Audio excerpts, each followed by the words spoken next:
Hi there, and welcome back to part 4 of our little tutorial series about creating Pong in Unity. You can probably already tell by the headphones, today's video is going to be all about game audio.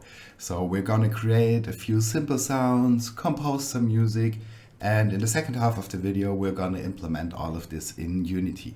Even if you've not been following the series so far, this video could be interesting to you on its own, as I'll give a broad overview over the many options to obtain or create sounds and music, and also a tiny bit of music theory, just the basics though. And yeah, if you want to follow along for the implementation part, there's a link to the GitHub repository down in the description, and you can just check out the state of the repository after the third video, which is at the beginning of this video.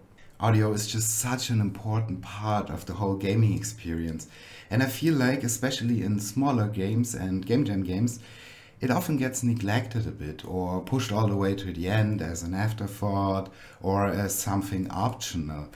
We're not gonna do that here. We're gonna do audio before we go to more visual stuff. And at least in my opinion, for me, audio in a gaming experience is even more important than visuals. How's your opinion on this? So before we get into it, just let's really quickly have a look at what we got so far. We got this little UI and we can start the game and the ball is moving and we get scores and we can move the pedals. So we got this basic Pong game with some improvements, that was video 2, and some UI and animations, that was video number 3. And today we got our little handy to-do list right here. We're gonna create sounds and music. 4 sounds overall, 1 for when the ball hits a pedal, 1 for when the ball hits a wall, then a sound for when a player gets a score, and an epic, hopefully epic sound for when a player wins the game.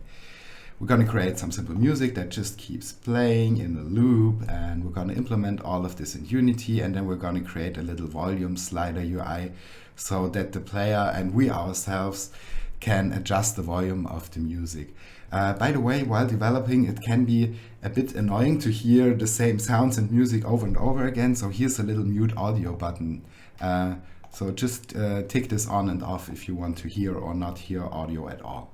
There are a lot of options to create sounds and music, but one especially important and useful option is to not create them yourself, but just use what's already available out there. There are tens of thousands of royalty-free sounds available on the internet, and sometimes you just need to search for it and you save a whole lot of work.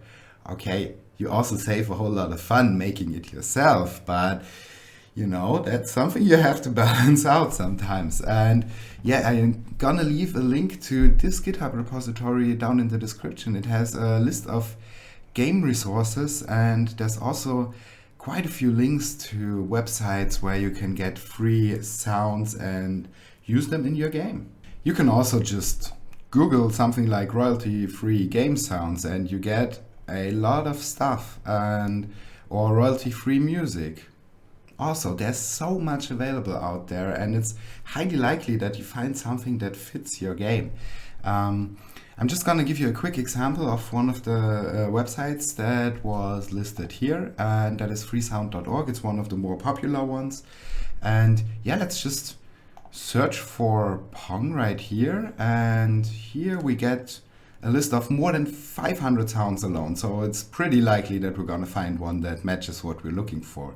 So let's listen to the first one, ping pong drop. Okay, it's just a ping pong ball dropping. That's not so helpful for our game, but maybe this one here. Yeah, this is something we could use in our game, for example. So you can then just go to the sound and download it. And one thing you have to really keep in mind when using sounds, music, and in general all content and assets from the internet, you have to check out which license they are under. Because, for example, Creative Commons 0 means it's in the public domain, and you don't have to give attribution, it's called. You don't have to list the names of the creators in your game, for example. So that is quite nice. You can just put everything that is public domain, aka Creative Commons 0, in there and don't have to worry where it came from. But it's still nice and a nice move to do it and attribute these people, even if they don't need you to do it. I think they will be happy about it if they see their stuff in a game. But these other ones, attribution and attribution non-commercial, and there's a whole lot of different licenses. And for example, on GitHub, there's the MIT license, and it goes on and on that handle how you can use and reuse and commercially use or not commercially use and attribute assets and content. And you really have to look at this stuff. And if there is an attribution required, make sure to leave the name or a link to the asset or both in your game somewhere. But we don't want to use pre-existing sounds now. We want to create our own ones. And again, for this there are many options. And one of them is to record your sounds using a microphone. And the standard tool to do this is Audacity. Pretty sure you've heard of it. If not, just Google it and you can download it for free. And here you just have to make sure that the right microphone is selected up here, and then we can press record. And I can record my own voice. Or I can record other stuff, like sounds of things I got lying around, like these keys here. Can give a nice little sound. Or this lighter. Or maybe just rubbing some paper against each other. Very ASMR, right? And once we recorded something, we can manipulate it, for example. Let's listen to the first part of what I recorded, which was my voice. And I can record my own voice. Yeah. So this is the standard recording, but we can add some effects to this. Just select this by dragging, and then we can do, for example, an echo. Let's see how that one sounds. And I can record my own voice. Yeah, that's an effect, right? Let's try one more. Maybe, what can we do? Maybe some reverb. Okay, let's add this and see how that sounds. And I can record my own voice. Yeah, suddenly I'm standing in a big hall. Like there's so much magic to sound manipulation, and we're not gonna go down this path in this video, but just know you can record anything and just modify it to your needs. You can cut this, for example, like you select something and just press delete and it gets cut. For this there are a lot of great tutorials on the internet and on YouTube, and I'm just gonna link two in the description if you want to get more down with this approach. These two videos are from Jonas Tyrola and Blackthorn Prod. Definitely check these channels out, they are awesome. Instead of recording, we can also generate sounds, and we can also do this in Audacity. Go to generate up here, and then for example we can generate just a sine wave tone, and let's listen to it. Yeah, this sounds a bit like a telephone. And let's check out some more options. For example, pink noise. Just make sure to lower the amplitude here, otherwise it's going to be really loud. Let's check this, or maybe before we do this, I'm gonna set the playback volume a little lower. So let's check this out.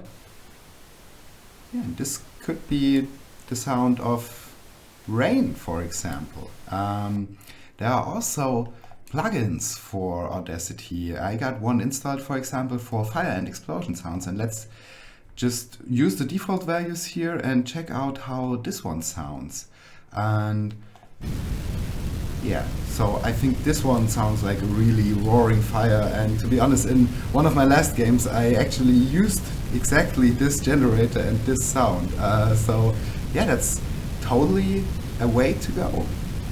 And it is indeed the way we'll go in this video, just in a slightly different manner. There are also a lot of these sound generators available on the internet.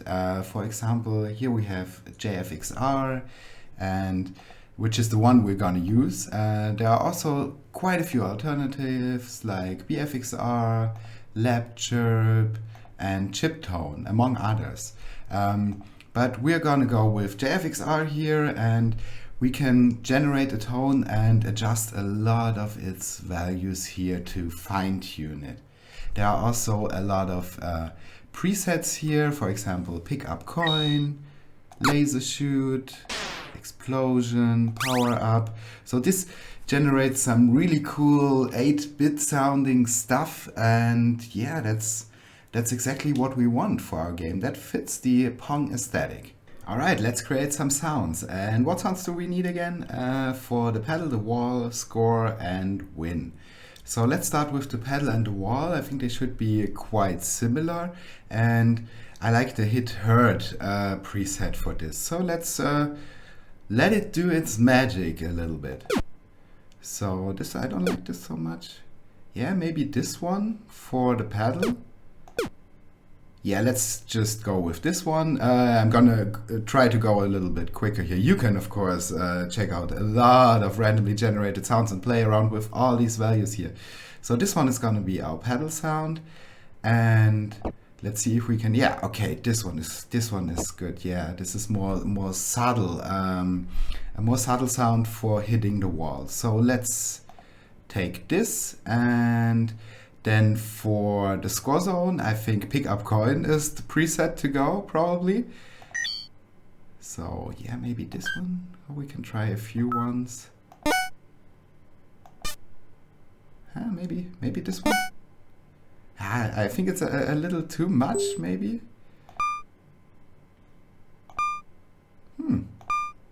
I kind of like this one. So let's take this one. And then for the wind sound, we need something more epic. So let's go with the power up preset here. Ah, that was not epic enough. Okay.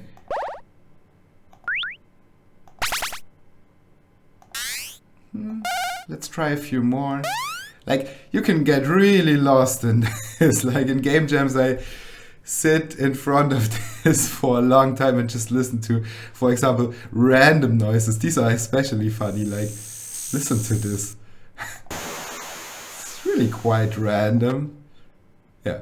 Okay, but let's go back to the power-ups. Let's not get too distracted here.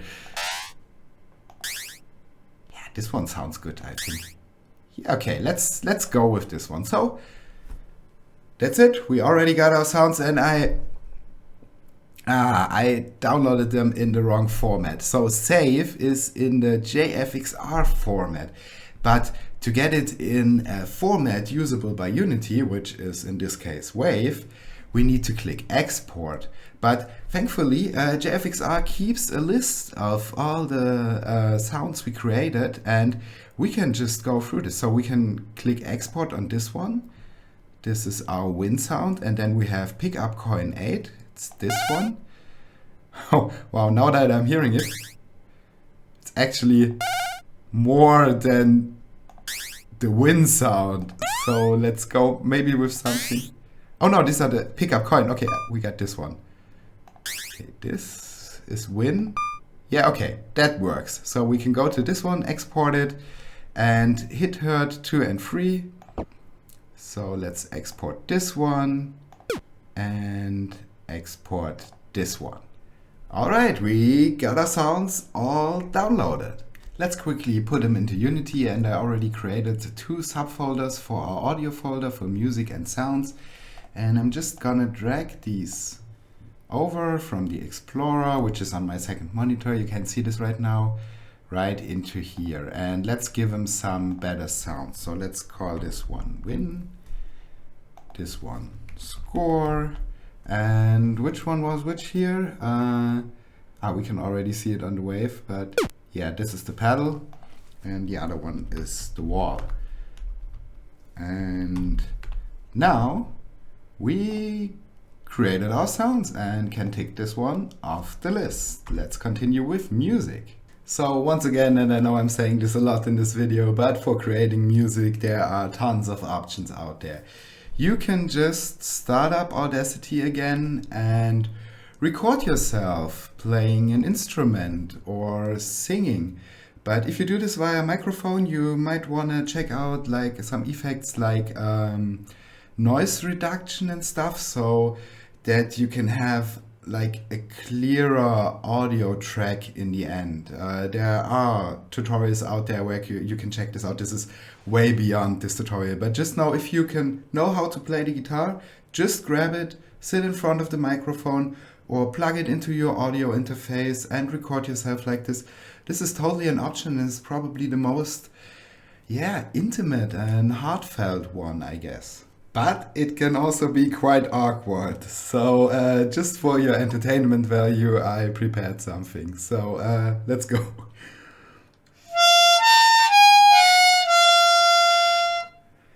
Pong is the game with lowercase p in the name.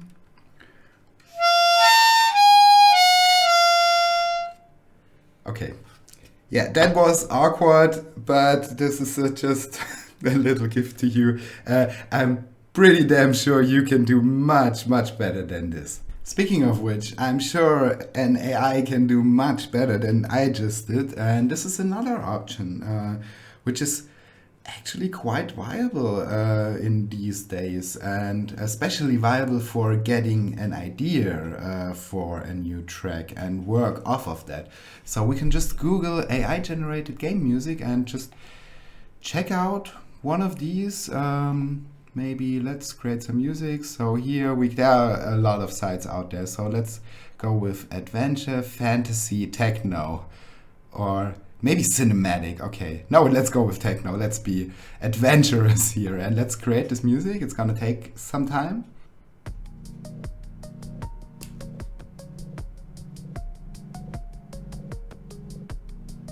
Yeah, this doesn't sound bad at all.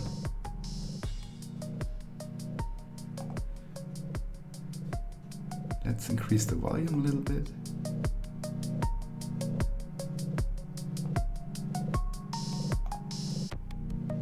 Doesn't sound too much like techno to me, but this is another option. Like you can just let AI do all the work. This is really all right to do. Like, it won't have your style or your handwriting or anything like this, but for a game jam game, just go for it. If you don't have the time, just let the AI do the work.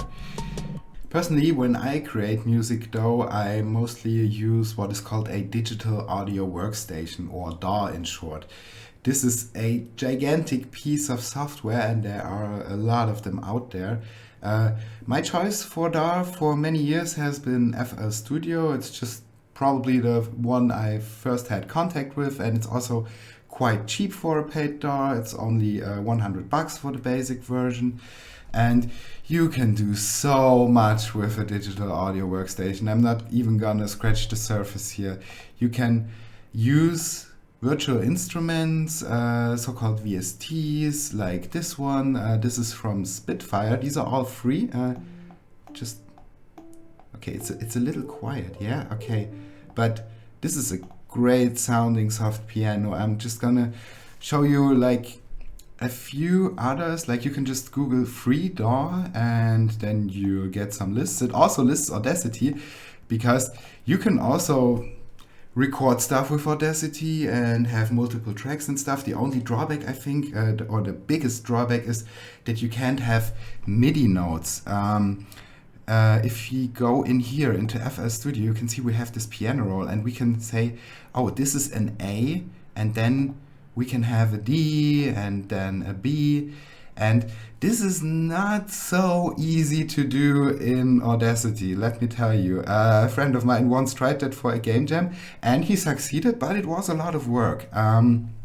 So yeah, back to DAWs. If you want to use a DAW, we're gonna get to another possibility right after, but just Google and try out a few, and I highly recommend the free VST plugins from Spitfire. Like, they got this labs thing going on, and they got so many instruments and sounds, and they are all totally free, and you can create amazing stuff with this. They also got this free complete orchestra plugin, which sounds amazing. So if you want to check out DAWs and VSTs, definitely give these a go, and there are many more great free ones out there. The last option I'm going to talk about here, and the one we're going to use, is something like an online DAW or online DAW Lite. So we can just, again, go to our friend Google and Google for online music maker. And one that I particularly like is BeepBox. And it has like this very simple interface, and you can immediately put notes in there. Forgot to put my headphones on and play them, and immediately a sound comes out without you needing to do anything or installing something. So let's make some music. But before we get started, let's have a really quick trip into the endless realms of music theory. So most Western music is comprised of 12 tones, and these are C all the way up to B, and in between 5 sharp or flat notes. So yeah, this is what most Western music, what you hear on the radio, popular music, most of the music on Spotify is comprised of, these 12 tones. And you might ask yourself, isn't that a bit limiting? Well, the possibilities are already endless, but there are also other systems out there, like for example in Indian music or in other world music. There's fascinating stuff that sounds weird to our ears at first, but I encourage you to check this out and maybe get some new listening experiences in. But back to our 12 tones, and these 12 tones, they don't all sound good together. For example, if we play a C with an E and a G, that sounds pleasant. That's the C major chord. But if we play a C with a C sharp and a D, that sounds dissonant. We can try this out maybe. And for this, we gotta go into the preferences of BeepBox, and we gotta allow notes outside of the scale. So, and I'm also gonna tick on, where is it? Show piano keys, so we can see what key we are playing. So if we go with C, E, and G and take a listen, yeah, that sounds good. But if we go with C, C sharp, and D, that sounds super weird, right? Okay, but you can also use this. These are just like rules for making music that sounds pleasant to our ears. And the foundation for this is what's called scales. And scales define what notes from these 12 notes sound good together. And in BeepBox, not BeepBox, we can change the scale right here. And easy is the pentatonic scale. This is actually a bit of a special scale which only has 5 notes inside an octave. You might have heard more of what's called normal here, like normal with that smiley, that is Ionian or major, and normal with the not so happy smiley is what's called Aeolian or minor. And major is what we mostly connect to something happy or uplifting, and minor more to something sad or melancholic. But this is just a general direction. You can also make sad songs in major, for example. Let's just try out hearing the difference. So we have now highlighted this minor scale, and let's make a C minor chord and listen to it. And yeah, this one sounds rather dramatic and not that uplifting. Okay, and let's switch to the major scale, and we can already see this D sharp here is outside of the scale. So we're gonna remove this and replace it with an E, so we have a C major chord. And let's listen to this one. And this is way more bright and uplifting and triumphant. Another thing that's of importance is the root note of the key, or how it says here, the key. Like this is C major, where C is the root note. You can see it highlighted here. We can also switch to D, for example, and then we can see it's D here. And yeah, well, how do I say this? It's often in songs, it's a journey where you start at your home base, your root note, in this case D, and you travel all across the lands, which is the scale in this case, but by the end you want to come back home and get back to the root note. Of course, this is not something you have to do, but this is just something that has proven to sound rather pleasant. So let's try it out real quick. Let's go not back to the root note, like maybe like this. So this sounds a bit open, I think, but if we remove this and get back to the root note, so this sounds complete, I think. So yeah, this is just, I'm just telling you some things that you can do, but you're free to do whatever you want to do. You can also put some dissonance in there and just see how that sounds. Let's just try it out.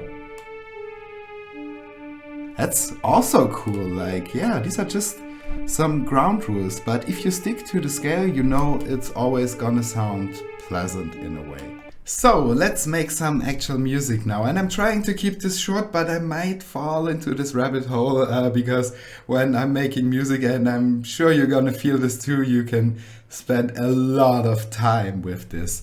So I refreshed the page and I refreshed it to just the base URL, because actually our whole song is encoded in this URL. So if you got a song, you can just send someone the URL and they also got the same song. This is pretty cool. But by refreshing, we got back to the pentatonic scale and C, but I think that's all right. Like with 5 notes, we can't do much wrong. So first of all, let's pick an instrument. This is the type down here. We want something retro, and BeepBox has some nice retro presets. For example, this square wave is good as a lead instrument. So let's try that one. And let's go up here.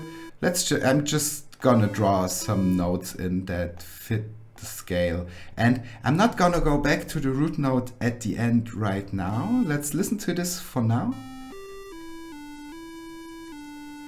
Yeah, that sounds pretty good, I think. And we want to have this melody playing for a bit and only at the very end go back to the root note. And to do this, like, this is a pattern that we can play over and over again. And you can see down here, this is our blue pattern 1. If we want to make a new pattern, we can go here and press this little arrow and go to pattern 2. And this is now empty. But let's maybe just copy this one, press the C key while in this pattern, go to pattern 2, press the V key, and now we can remove this last note and replace it with the root note. And let's see how that sounds overall.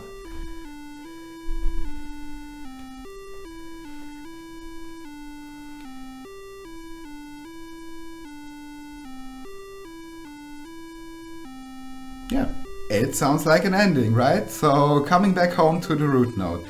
But in and of itself, this is a bit boring, so let's add another instrument with these yellow ones, and we don't want to add it right at the beginning.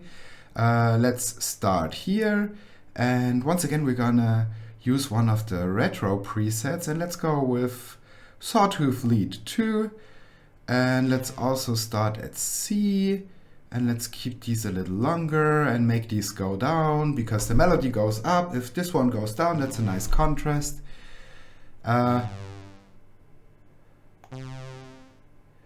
Okay, but maybe we don't want this to be in the first one to return to the root note, just the same as our melody. So let's copy this one with the C key just and go here, V key, paste it, and go back to the root note. So now we can play this, and the beginning is still gonna be the same, but now our new instrument comes in.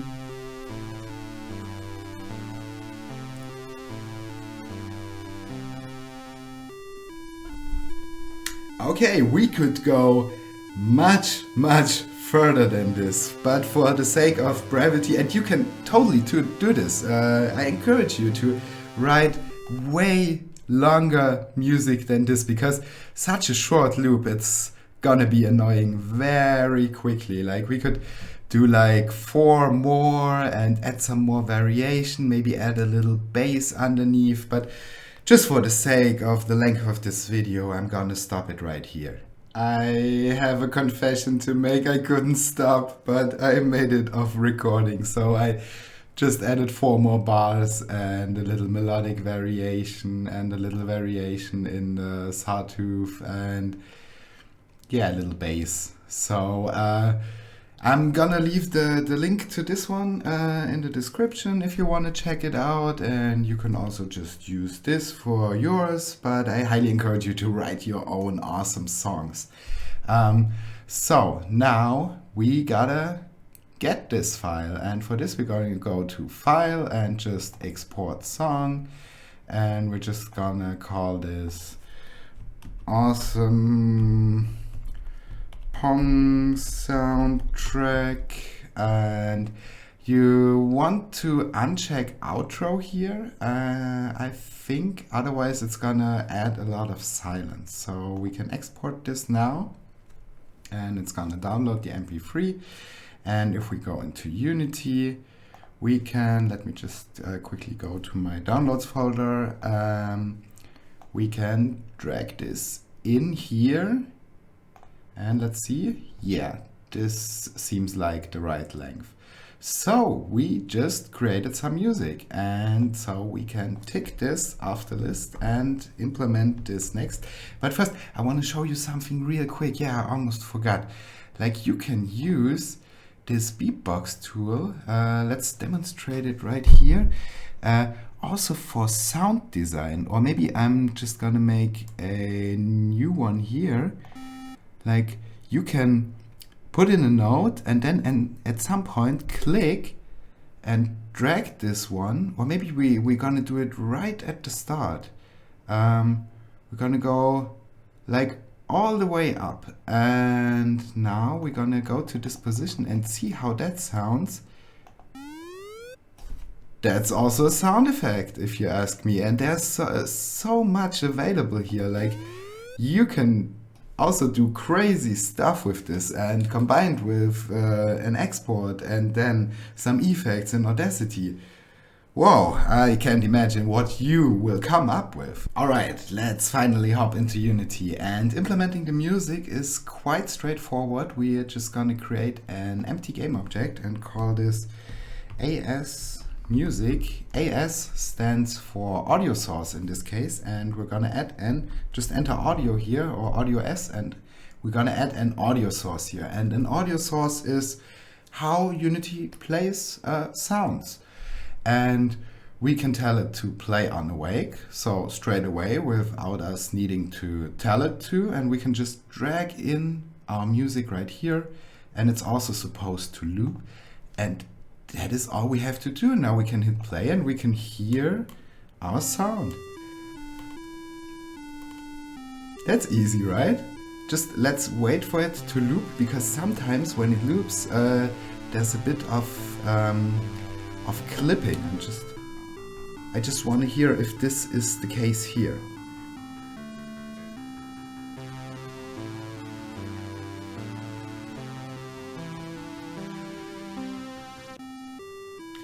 Okay, it's not really clipping, but it's not really looping perfectly. We could adjust this in Audacity or somewhere else, but I think this is good enough for now. So we already got our music in the game. Perfect. Let's add the sounds next, which is gonna be not quite as easy. Let's first create another audio source for our sounds, because maybe we might want these to be independent of each other in volume or something else. So it's definitely good practice to have different audio sources for music and sounds. So let's call this AS Sounds, and we don't want this to play on awake, and we don't want this to loop, and we don't want this to have an audio clip initially. It's just gonna play the sounds we give it.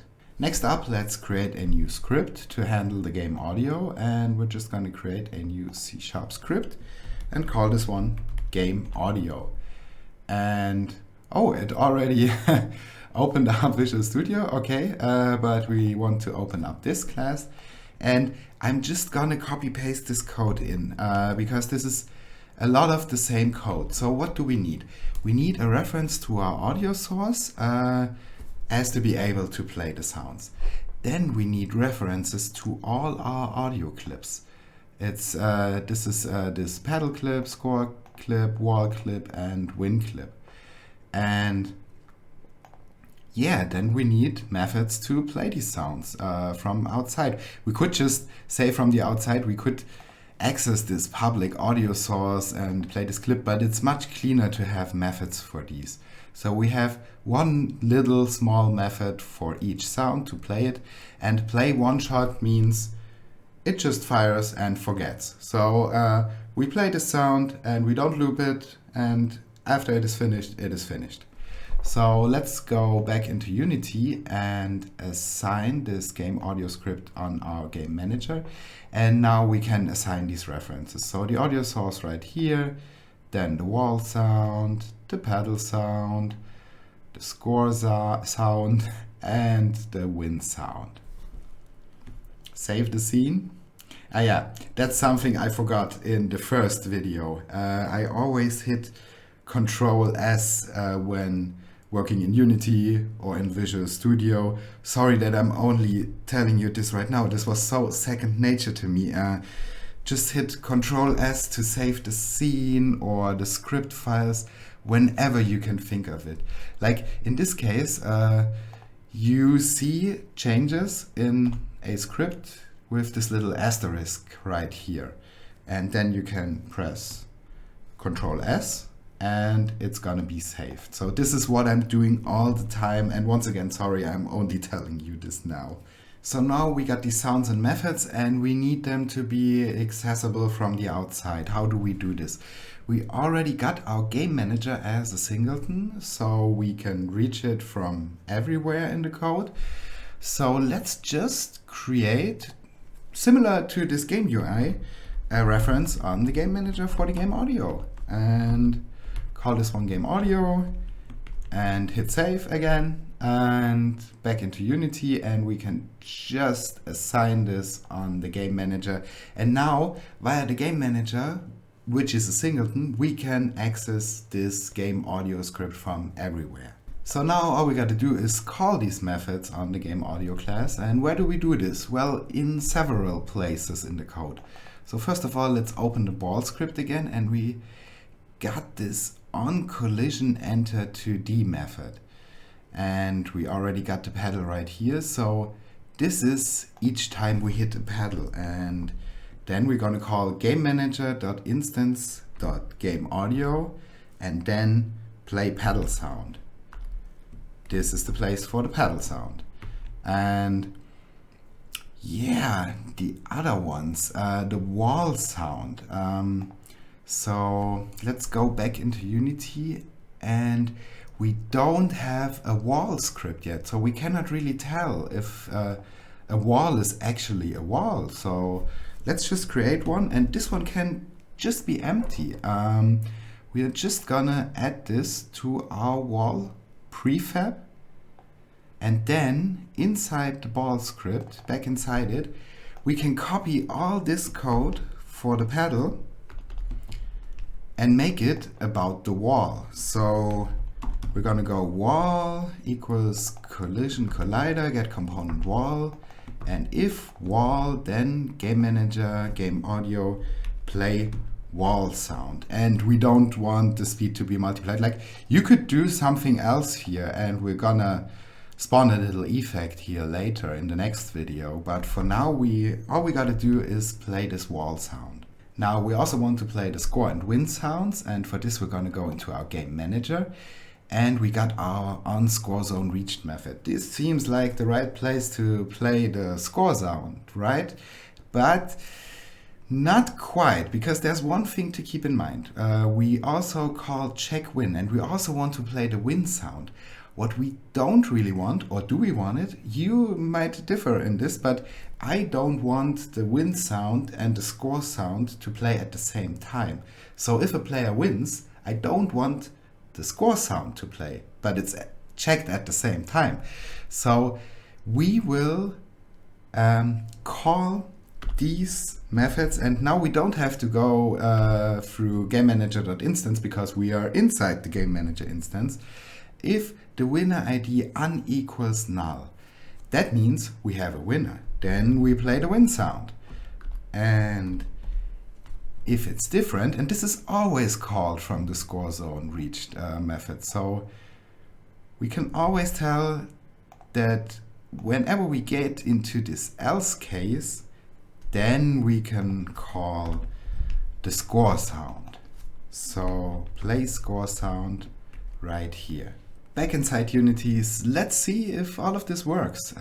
So we implemented all the sounds now, so we can hear the music, alright, just like before. And yes, we can hear the pedal sound and also the wall sound, I think. Yeah, there's the score sound and the wall sound is also there. Yeah, there it is. And let's check for the win sound. Okay, there it is. Nice. But I think one thing bothers me, like this pedal sound. It seems to be clipping. I'm not sure if you can hear this in the video, but I'm just gonna adjust this one real quick, and maybe this is also something good for learning. So we're gonna go right click, show in Explorer, so we can open an Explorer window at exactly this point. And for this, the pedal, wait a second, oh, this is a bit slow. I'm just gonna open up Audacity again and just drag this one in, and we already see that this is very far up. And if we zoom in a little bit more, yes, we can see what the problem here is. It doesn't start at like the center. Like if you have an audio file, like if we cut something out at the end and it doesn't end at the center, then there's gonna be clipping. So what we can do here is just make a tiny fade in. So we're gonna select these first two waves and go to Effect and Fade in. And let's listen to this real quick. Yeah, I think it's, I didn't listen to it before in Audacity, but I think it's gone. So I'm gonna export this. And I already navigated to my folder, so you just have to navigate to your Pong project and then to Assets, Music, Sounds. And then we are gonna overwrite this. Just click OK. And we can go back into Unity and see if this fixed the clipping. Yes. I mean, it's still a bit of an annoying sound, but that's fine with me for now. So, alright. So actually we are done with implementing the sounds now, but there's one more really cool thing I want to show you, and that is 3D sounds. You might have already noticed on the audio sources you got these 3D sound settings and you got this spatial blend, and it would be so cool if when the ball hit the left pedal we could hear it more on the left speaker, and if it hit the right pedal we could hear it more on the right pedal, like in true stereo fashion. So let's try implementing this, and for this we're going to create a new script called ball audio, and we are also going to give the ball a new empty child and call this one ball audio. Assign the script here, add an audio source component, and now to make this component 3D, we will want to change this spatial blend all the way up to 1. Like on the left, but at 0 it's 2D, and on the right it's 3D.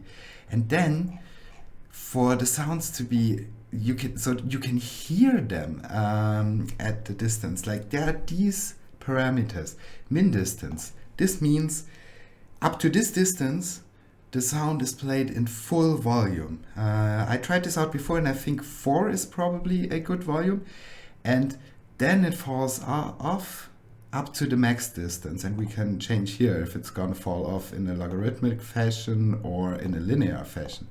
Let's try setting this to 100, and yeah, you can of course play around with these values however you like. So now we need a reference to the ball audio, and we're going to create this on the ball script. public ball audio.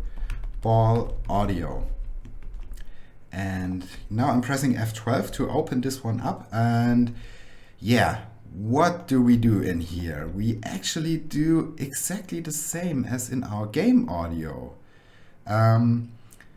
So we can copy these over. So we also need a reference to our audio source, and we also need a reference to the wall and the pedal sound. And we can actually remove this from here because the ball is gonna handle this.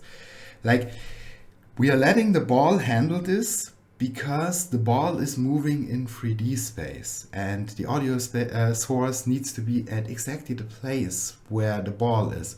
We could also write an extra script and let another empty game object follow the ball and handle all of this via this script, but I think it's easier to just have a child of the ball. So now it's complaining that it doesn't have these references anymore because I'm pressing a Shift X here, by the way, to cut. So now we can save this and we can paste this in the ball audio script. Now let's go back into the ball script, and now we don't want to call this one here, play pedal sound and play wall sound, on the game manager instance, but rather on our ball audio, on our very own ball audio. So we're gonna exchange these two, and now we can head back into Unity and assign these references and then see if everything works. So we're gonna assign the ball audio reference, and on the ball audio reference we're gonna assign the audio source, the wall sound, and the pedal sound. And now let's hope that everything works. I'm just gonna try this with my headphones.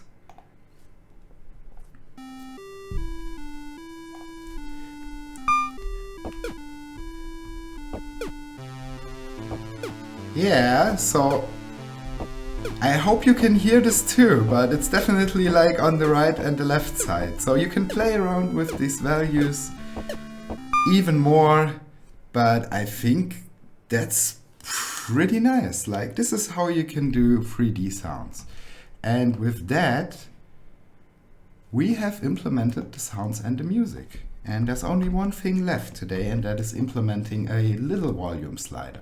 Let's create the slider. For this, we open up our canvas and our menu, and then right click and create UI, and we got the slider right here.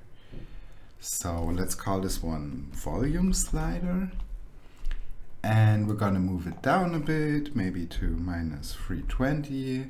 Yeah, that looks all right, but it's still a little bit too small, so let's make it 50, and let's increase the width also to 240. And now we can see that this little dot looks a bit weird, the handle this is, and we're gonna go to the handle and just increase its size maybe to 32. Okay, let's try 48. Yeah, this looks correct.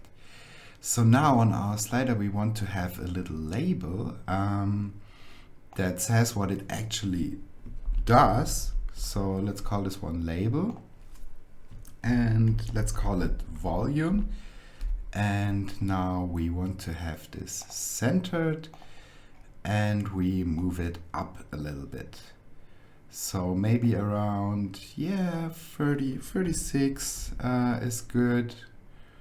Or maybe a little bit more up. Yeah, let's go with 48.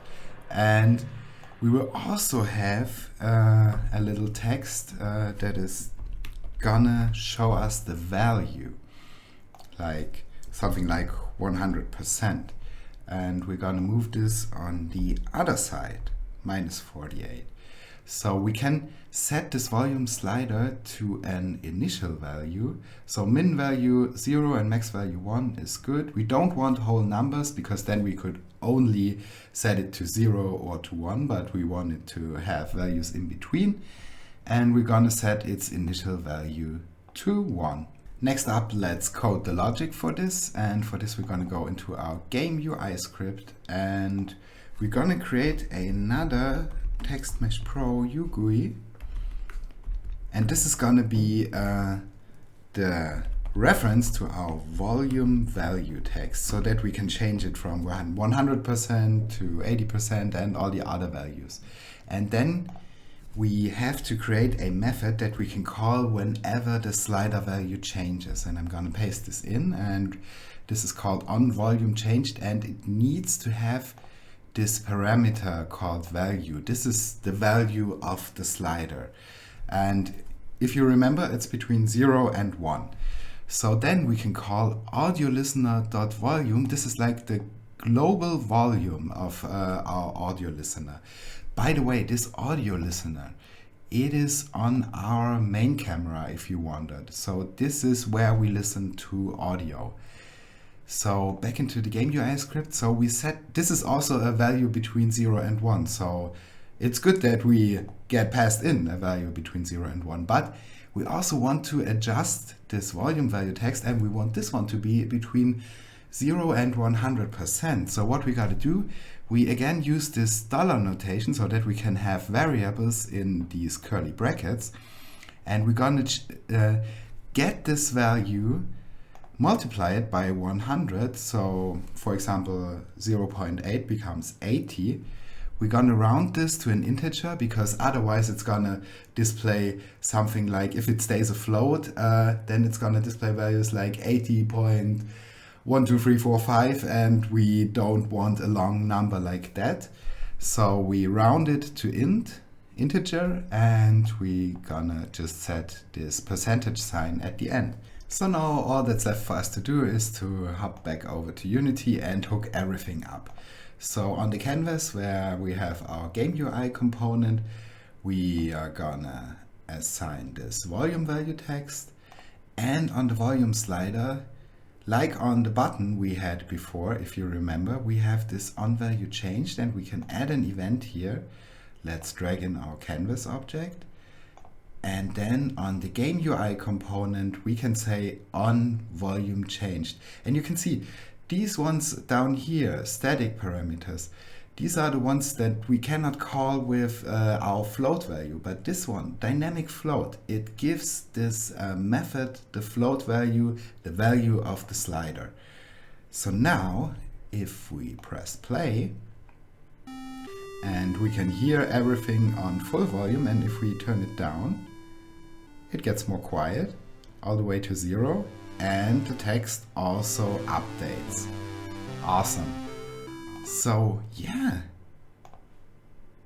that's all we had planned for today. In the next one, we're gonna have a look at some effects, particles, screen shake, you name it, like juicy stuff. I hope you enjoyed this video, and I hope you have a lot of fun creating sounds and music for your games. For me, it's one of the most satisfying things to do. Yeah, looking forward to see you in the next one. For now, have a great day, and bye!